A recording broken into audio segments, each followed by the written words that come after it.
निर्देशांक ज्यामिति में आपने स्टडी कर रखा है। दो बिंदुओं के बीच की दूरी, distance between two points, that is आपको पता होगा। सबसे पहले आप लिख लो।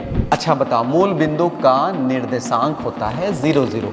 नहीं भी दिया है तो भी आपको 0 0 लिखना है, समझना है। ऐसे आप कोई भी बिंदु रहेगा तो आप पहले वाले कोऑर्डिनेट को x1 y1, दूसरे वाले को x2 y2, किसी को भी पहला या दूसरा मान सकते हैं। इससे आपका क्वेश्चंस बिगड़ने वाला नहीं है। आप सही सॉल्व करेंगे, आगे पीछे होगा कोई प्रॉब्लम नहीं होगी। कोई सभी बिंदु को पहला दूसरा मान सकते हैं। ये एक अच्छी राइटिंग की पहचान है। हैंड राइटिंग की बात नहीं कर रहा हूँ, ठीक है। ये जो लिखे हैं ना, इसकी शैली, लिखने का एक तरीका है, उस तरीके की पहचान है।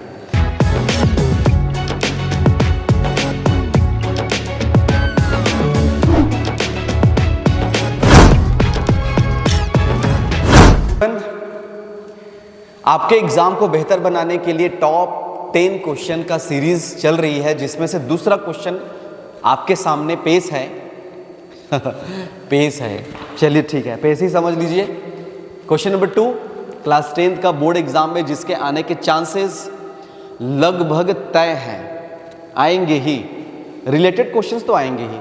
अब मैं ये नहीं बोल सकता कोई यही क्वेश्चंस आएंगे, लेकिन इस क्वेश्चन को आप समझ गए तो बाकी जो क्वेश्चंस आएंगे इससे रिलेटेड आप उस क्वेश्चन को सॉल्व कर सकते हैं। क्वेश्चन है आपके पास, क्वेश्चन नंबर 2, बिंदु 2 5 कोऑर्डिनेट बोलते हैं, आपको पता होगा। निर्देशांक की मूल बिंदु से दूरी ज्ञात कीजिए, कि मूल बिंदु से दूरी ज्ञात कीजिए। आपको पता होगा जी, निर्देशांक ज्यामिति में आपने स्टडी कर रखा है।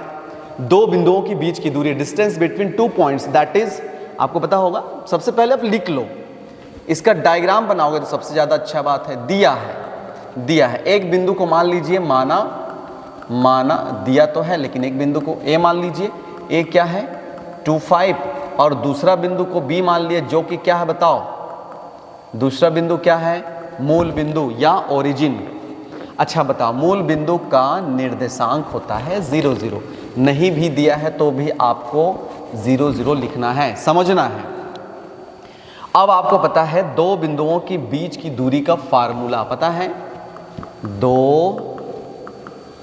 बिंदुओं की बीच की दूरी, दो बिंदुओं के बीच की दूरी, जिसे आप पी क्यू के फॉर्म में पढ़े होंगे जी, ठीक है।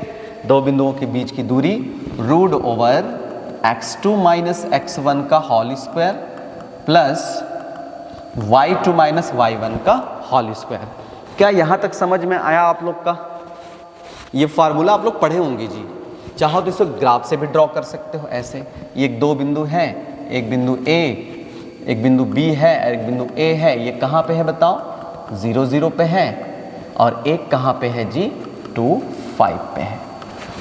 क्लियर है क्या? हाँ सर क्लियर है। आगे बढ़िए सर। इसको क्या मान लिए? x1 y1, इसको क्या मान लिए? x2 y2। ठीक है। ऐसे आप कोई भी बिंदु रहेगा तो आप पहले वाले कोऑर्डिनेट को x1 y1, दूसरे वाले को x2 y2, किसी को भी पहला या दूसरा मान सकते हैं। इससे आपका क्वेश्चंस बिगड़ने वाला नहीं है। आप सही सॉल्व करेंगे, आगे पीछे होगा कोई प्रॉब्लम नहीं होगी। कोई सभी बिंदु को पहला दूसरा मान सकते हैं। अब बताओ, यदि यहाँ पे पी क्यू लिखे हैं, यहाँ पे मैं क्या लिखूंगा बताओ? अब ए बी लिखूंगा। A B is equal to बताओ x2 की वैल्यू क्या है बताओ जी?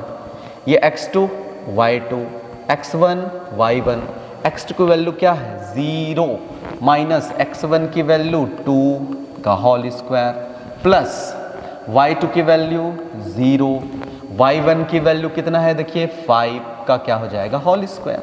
कितना इजी है? हाँ सर इजी है, ठीक है। तो ये क्या हो जाएगा?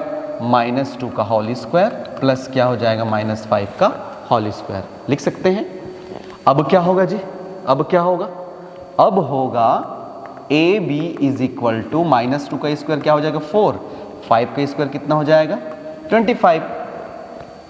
तो क्या हो जाएगी? A B is equal to हो जाएगा दोनों बिंदुओं के बीच की दूरी A B is equal to root over 29, और लास्ट में क्या लिखना पड़ेगा?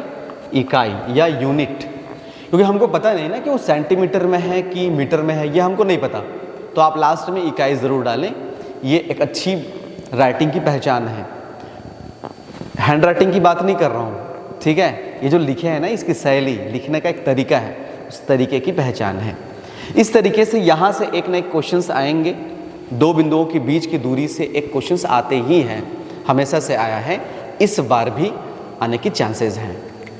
ठीक है, तो ये आप उम्मीद है बना कर आएंगे और अच्छे से एग्ज़ाम की तैयारी करिए। आपके एग्ज़ाम के लिए ऑल द बेस्ट, चीटिंग छोड़नी होगी। ठीक है, थैंक यू वेरी मच, बहुत बहुत धन्यवाद।